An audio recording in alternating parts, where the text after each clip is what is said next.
We know the RBA said multiple times it's government spending that's driving inflation at the moment, so they may as well kiss goodbye to the interest rate reduction that they want. And this is the other thing, of course, it's not just the national accounts that Labor needs to justify to voters, it's their individual economic situations, as we've been talking about for weeks now, 7 straight quarters of household GDP going backwards. And I read this article in the Sydney Morning Herald today about how to budget for next year, and it mentions that a survey by comparison website Finder found, that 20% of Australians faced a financial emergency this year.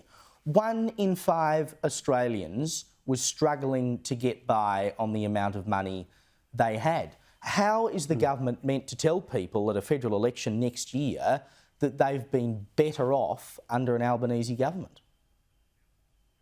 Well, they're going to find it very difficult, and I'm actually surprised it's only 1 in 5, to be honest, Caleb. I would have thought more. I mean, I know so many renters who can't afford to move out, but they can't afford to stay. Interest rates have stayed high for a very prolonged period. And I think there hasn't been any optimism, and there is no optimism. There's no sort of blue skies ahead. It's certainly not before the election. It's not going to get better overnight. And I think people are just tired. They're tired of wondering how they're going to pay for this or pay for that.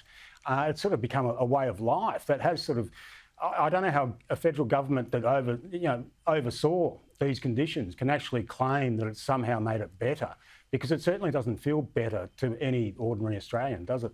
No, it doesn't. Very quickly before we go, Victoria, where you are, the Premier Jacinta Allen today announced that face masks will be banned at protests and they won't be able to carry glue, rope, blocks, that kind of thing. Fair enough, I reckon.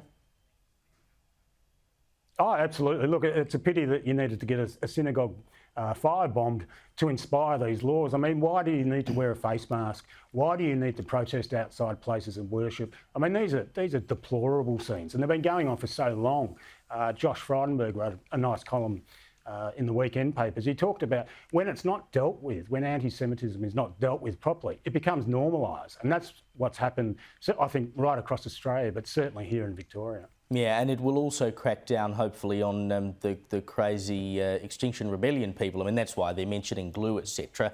in this kind of thing. The more of this we can stop, the better. Patrick Carlyon, thank you for your time.